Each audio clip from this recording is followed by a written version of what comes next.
So ladies and gentlemen, we're going to go through this whole review. It may take a while, and when I say we go through the whole thing, there might be some problems that we end up skipping for sake of time, or we didn't cover in class, or that we have already covered some of it earlier in the semester. So here we go. So this first part one pack, and there will be 3 parts to this. This is 38 questions long. As I said, we may go over some of it. So for number 1, just a reminder, for piecewise functions, you only plug the numbers in the piece it's supposed to go. So this number line would represent -2 closed, and will go to the left. We have already covered this earlier, so I'm going to go through this quickly. This next piece stands for the in-between numbers, so from -2 to 0. Those numbers can be put in there. And then last but not least is the last section. It would be 0, since there's a line there, it would be closed. And we are only allowed to plug in numbers that are bigger than the into the function. So for A, when we do h of -4, we go, well, which one does it belong? So -4 is less than -2, so since -4 is technically less than -2, then we're going to use the f of x is equal to 3x plus 1.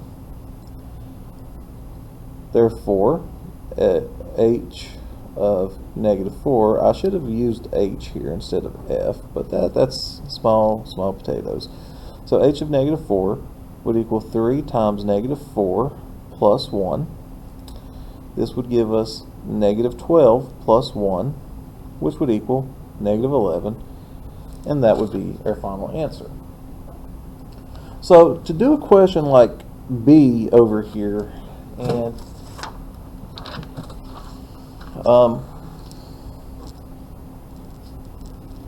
you know what? Chances are, if you're in my class, you're not going to get a full sheet. So I'm going to try to do this on notebook paper from here on out. So question 1B, we have 3h of 0 plus 2h of -1 minus h of 2. This is a longer problem than what we covered earlier, but we still do the same idea. The first thing we got to do is find h of 0. So 0 is technically bigger than or equal to 0, so it falls into greater than or equal to 0 line. So we're going to plug in h of x is equal to x squared. So h of 0 is equal to 0 squared. So h of 0 is equal to 0. So what we're going to do is replace the h of 0 with 0, and the 3 falls down. Now we need to find the h of -1. -1 falls in between -2 and 0. So since -1 falls in between these pieces, we're going to use h of x is equal to 2 to the x power. So h of -1 is equal to 2 to the -1 power. Now that is not something we've talked about much in the class, so we will type this in a calculator. So calculator time, 2 raised to the -1 power is 0.5. So h of -1 is equal to 0.5, and we're going to replace that here. So plus 2 times 0.5, and now we got to find the h of 2. So h of 2 would fit into the last line. Since 2 is greater than or equal to 0, we have h of x would equal x squared. So h of 2 would equal 2 squared, which h of 2 is equal to 4. So we will subtract 4. So cleaning this up, 3 times 0 is 0, 2 times 0.5 is 1, and then the minus 4 does nothing. 0 plus 1 minus 4 is -3, and this is our final answer for question 1B.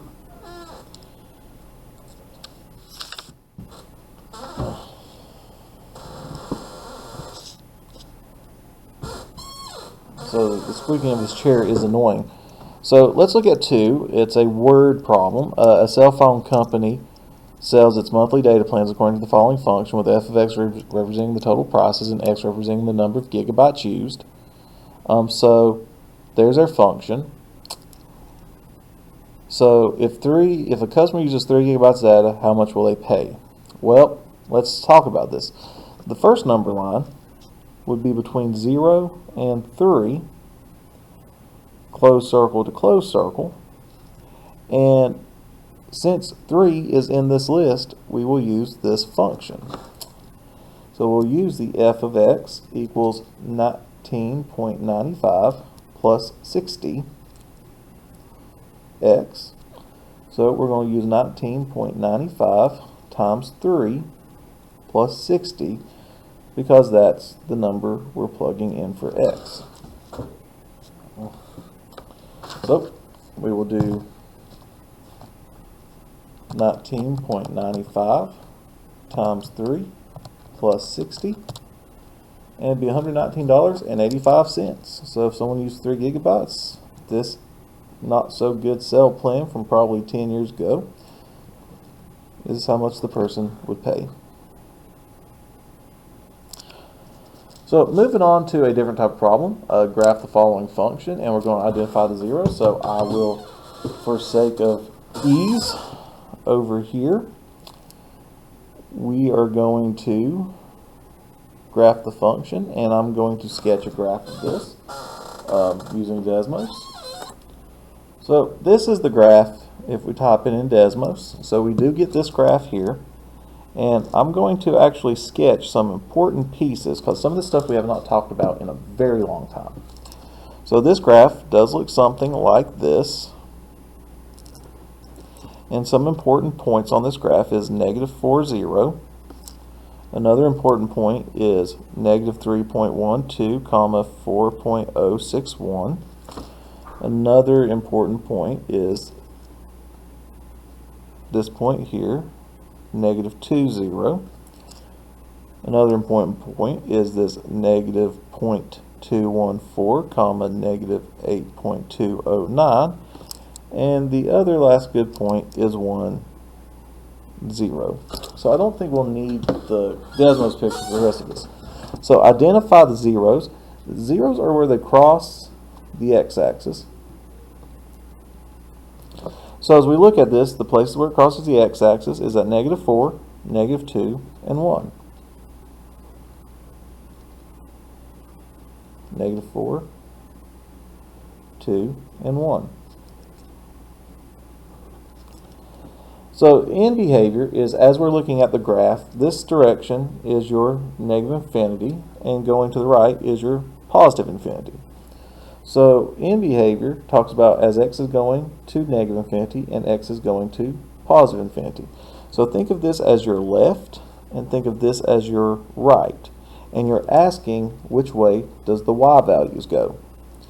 Now as we look at this graph as it goes to the left, the y values are technically going down, and we would say is approaching negative infinity. So as it's going to the left, it's going down to negative infinity. In the opposite direction, going up in this direction, as x is going up, the y values are getting bigger. So as this is going to the right, the y's are going up, so you would say it goes towards positive infinity. So at what intervals is the graph increasing or decreasing? And hence, this is why I talked about this point here and this point here.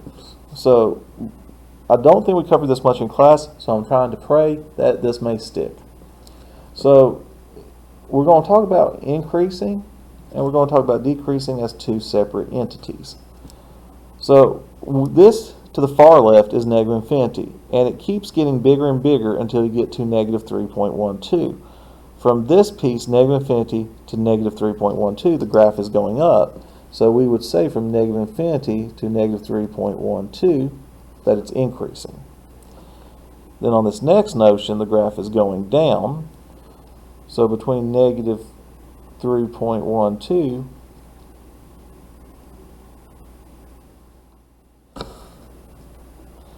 sorry for the dead air. I just realized I think may have drew this graph wrong. this should be a little bit further to the left at this point, because negatives would be in the left, so it'd be negative 0.214. And then for the rest of time, the graph is going up, so we would say it's increasing from negative 0.214 to infinity. So as I said, this is random hodgepodge. So graph y equals 3 sine of x minus 5 and answer the following questions. So we're actually going to skip B, because I don't believe those are asked anymore, but A would be asked. What is the period? So we have two ways of doing this problem, but the formula we learned earlier was y equals a sine of bx plus h, where your period is equal to 2 pi divided by b. So we would have 2 pi divided by 1, which would be 2 pi. And that would be your period. Now the other way we did this was typing it into Desmos as follows. So Desmos, I need to work on transitions. So we need to first put it in radians.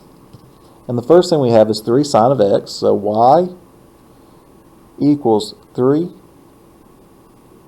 Oh, I hate typing in sine and cosine on here. 3 sine of x. And then I'm going to close the parenthesis to get out of here. And then plus 5. Which moves, I'm sorry, it is a minus 5 on this.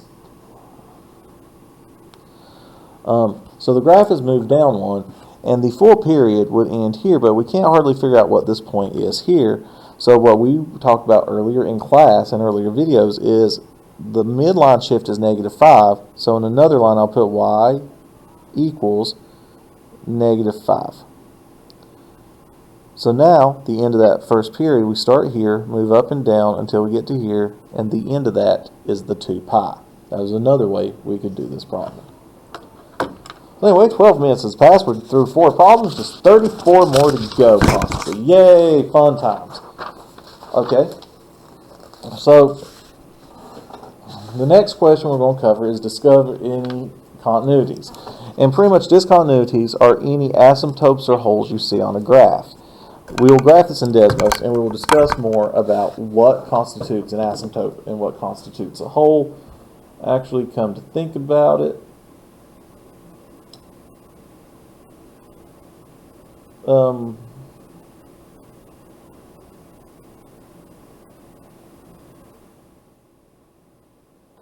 anyway, guys, I'm going to pause this. This is actually going to be one question we skip for now, so we're going to skip question 5.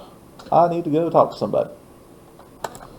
Okay, guys, so we have this expression. This is really hard to see, so yeah, let's go ahead and cut this because I can't even read it. Alright, so here we go. Build a polynomial with a double root at -1 and another one at 5. This is a good one. Root is another word for 0, which is another word for solution. It's a one word we haven't used much this year, and I apologize for that.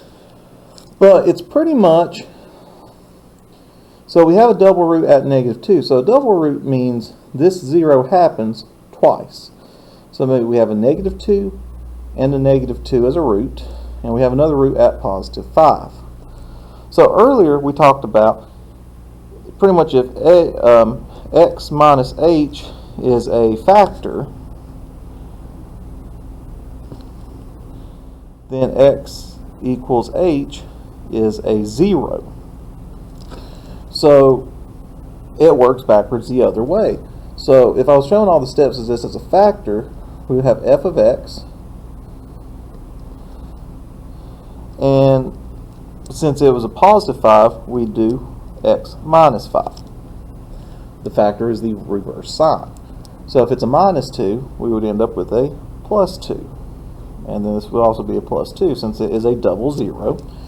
So our final answer would be x plus 2 squared, then x minus 5. And this would be an example of a polynomial that has all this information. Now, with that being said, I would like to show you in Desmos what this looks like, so give me a moment. So, ladies and gentlemen, this is the graph of this function that we just made up. Instead of f of x, I'm putting in y. And one thing you should notice about the zeros here is it does cross at 5 because the -5 is the factor, but the +2 does not cross at -2, it bounces. A double zero is a bounce, and a go through is just 1 0. Or it could be 3, it could be 5, but we assume it's 1. So build a polynomial that matches the following graph. So here it touches at 1, it goes through 2, and it goes through 3. But at the 1, it does what we call a bounce. So the zeros we have would be 1, but since it's a bounce, you have to count the 1 twice. So we would have 1, 1, 2 goes through, so we count it once, and a 3. So to build a polynomial, which is the factored form, we would do x minus 1, x minus 1, x minus 2, and then x minus 3, and then written out in a simpler form, since we have the x minus 1 twice, we would have x minus 1 squared, then x minus 2, and then x minus 3. I'm going to type this in Desmos and show you it may not be a perfect picture, but it should be close. So my great wisdom, this is the picture of it, and if I zoomed in, that looks very similar to what we see on the screen. It hits the 1, goes through the 2, goes up through the 3. Now granted, that goes a little bit further down, but this is all we need to know. This chair squeaks too much. So anyway, what is the inverse of the following functions? So I probably do not have enough room to do all the problems on this one. So I'm going to move to a sheet of paper to remind you how to find inverse. So we're going to look at question 2, which is stating we start with f of x is equal to 3x minus 2, and we're going to find the inverse of it. So here's how you find an inverse. First things first, we're going to replace the f of x with y and bring down everything else. And now we do what we call the switch to find the inverse. Y becomes x, x becomes y, and we're going to get the y by itself. So we will add 2 to both sides, and this should be question 9. I see what I did. So we add 2 to both sides, so we'll have x plus 2 is equal to 3y, and then we'll divide both sides by 3 to get the y completely by itself. So I'm going to switch the sides to make it look nicer, so we have y is equal to x plus 2 over 3. And then as an answer choice, you may actually see it written as this, or you might see it written like this, with the f negative 1 of x written like so. So we're going to look at b. We're going to say f of x is equal to x squared minus 4. So we're going to replace this with y, and then we do the switch. So we're going to have x is equal to y squared minus 4. So we're going to add 4 to attempt to get the y by itself. So we're going to have x plus 4 is equal to y squared. And then the next step is we have to take the square root of both sides. But since things can be positive and negative in the graphing field, your final answer would be the square root of x plus 4 is equal to y, or it may be written as the inverse of x is equal to positive or negative the square root of x plus 4.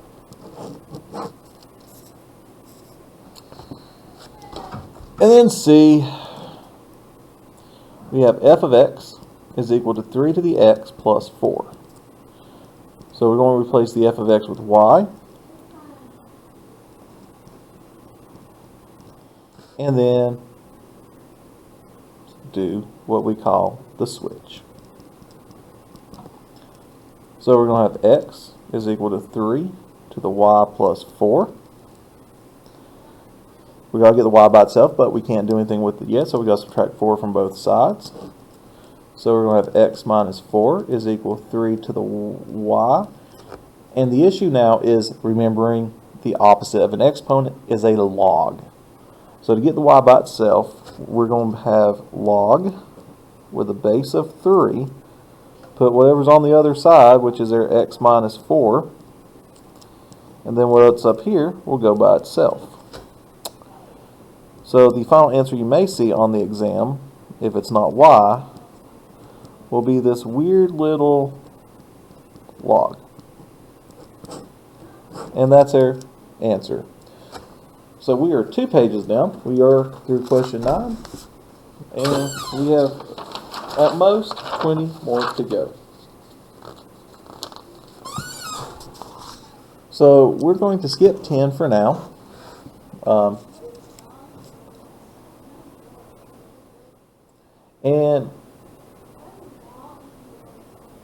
At the moment, we're going to skip number 11. For sake of time, we will come to those eventually. And now we're going to talk about solving for this problem. 2 to the x plus 3 equals 8 to the x minus 1. We have not seen a problem like this in, well, ever. So one thing we can do is use the old Desmos trick. Get a side equal to 0 and replace it with y. So I'm going to subtract the 8 to the x minus 1, subtract the 8 to the x minus 1. So we'll have 2 to the x plus 3, and we have to put that in parentheses in Desmos, minus 8 to the x minus 1. And we're going to set this equal to y, since it is equal to 0, and this is what we would type in good old Desmos. So once again, using my phone, even though I never like you guys using yours, here I go. So I've got this turned off, but this is how it's typed in. You have to put exponents in parentheses, and here is the graph, and what we care about is where it crosses the x-axis at. Now it doesn't do anything down here, but right here it crosses at 3.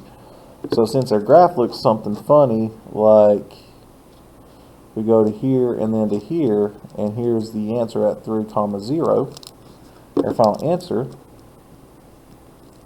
is x equals 3.